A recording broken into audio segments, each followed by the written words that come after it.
So there are two core bets when it comes to option trading, and they're not bullish or bearish. It's actually long volatility and short volatility. If you're long volatility, what you're saying is that I think stocks are going to move more than expected. If you're short volatility, what you're saying is I think stocks are going to move less than expected. And that view, long or short volatility, is at the heart of every option trade. In this video, we're going to break that down step by step. We're going to define exactly what it means to trade volatility, how to express a view on it using something called a straddle, teach you when to go long and short volatility, and help you avoid the biggest mistake that new traders make, which is thinking that their structure is their strategy. All right, so to start off, we need to be clear about one thing, which is that options trading is not just about direction, it's about volatility, or the size of moves that actually happen. That's exactly what you're doing when you buy or sell options. You're expressing a view on how much the stock is going to move. If you think a stock is going to move more than the market implies, you want to be buying options or be long volatility. If you think that stocks are going to move less than the market implies, you want to be selling options or be short volatility. It's really that simple at the end of the day.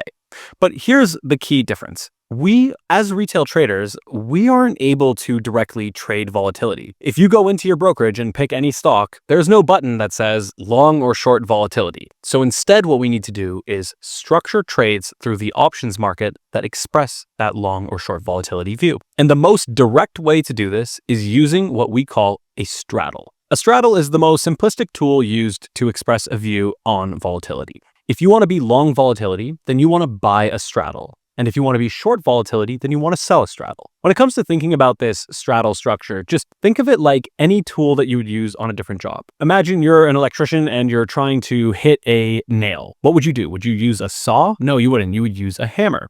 So in the same way, when you want to express a view on volatility as an option trader, you want to be using the right tool for the right job. And the most basic tool to use for a long or short volatility job is a straddle. A long straddle is when you buy a call and a put at the same strike on the same expiration. You use it to bet that a stock is going to move more than the market implies, but without needing to be right about which direction it goes. Let's walk through an example to help this make sense. Imagine that Apple is trading at $200 and you buy the $200 call and the $200 put. Let's say that each of these options costs $2.50. And so the total cost of this straddle that you've now purchased is $5. That $5 is the implied range of movement for Apple over the time period. The market's basically saying, we expect Apple to move somewhere between the $195 mark and $205 mark between now and the option's expiration. If Apple stays inside that range, let's say it finishes directly at $200, then both the call and the put would expire worthless, and you would lose the full $5 that you paid. But if Apple moved outside of that range, you would start to make a profit. Let's say Apple jumped up to $220, then the call option would be worth $20, the put would be worthless, and your profit would be $20 that you made on the call, minus the $5 you originally paid for the straddle, and your profit would then be $15. And that's what being long volatility means.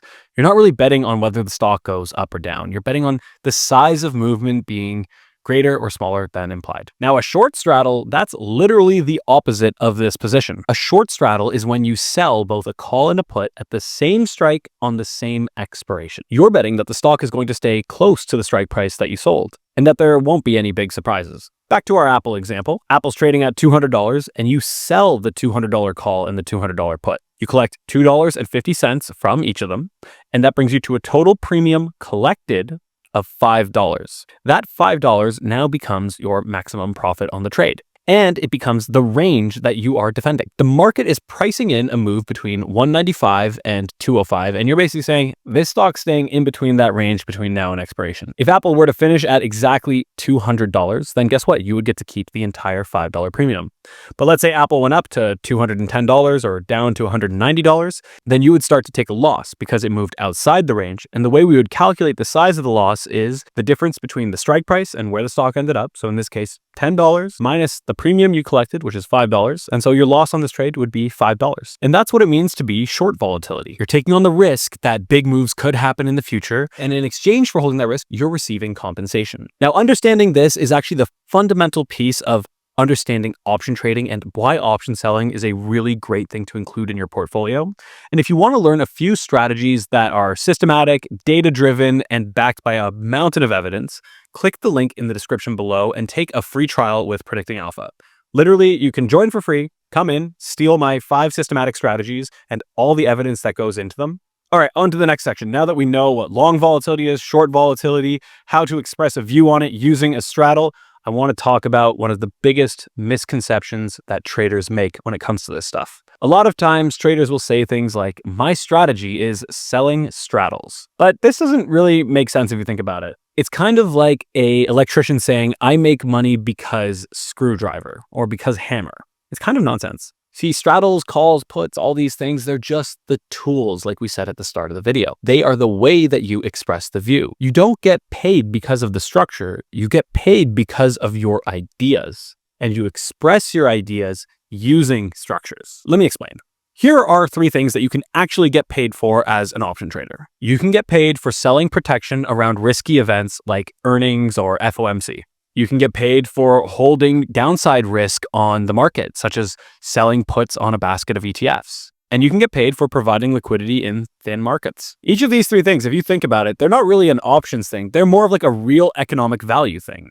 And this is why we always say trading is like any other business. You are getting compensated in exchange for providing some form of value. And the straddle is just how you package or deliver that value. It's like the contract you sign between you and a customer. That's why these strategies I talked about in Predicting Alpha, that's why they're so good, is because they're based around these real world value drivers, which is why these strategies have been around for so long and aren't going anywhere anytime soon. So first and foremost, if you want to scale as a trader, stop thinking in terms of structures and just start thinking in terms of edge. And remember, structures are how you express your edge on the market. Just like all our other videos, let's end this off with a wrap up of all the things that we've covered. Number 1 is that trading options is the same thing as saying trading volatility. If you're buying a straddle, that means you are betting on bigger than implied movements. If you're selling a straddle, that means you're betting on smaller than implied movements. But neither long or short straddles is your core strategy. Those are just the tools you use to express your view. And the real edge is your idea.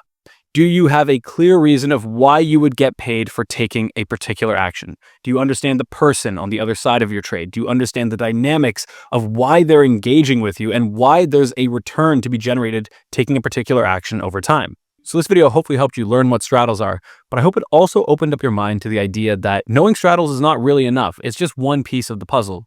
Truly, you need to dive deep and figure out real reasons to get paid for trading. If you're new to options and you're trying to figure out the straddle thing, open up a paper trading account and try trading a long straddle and a short straddle on any 2 tickers.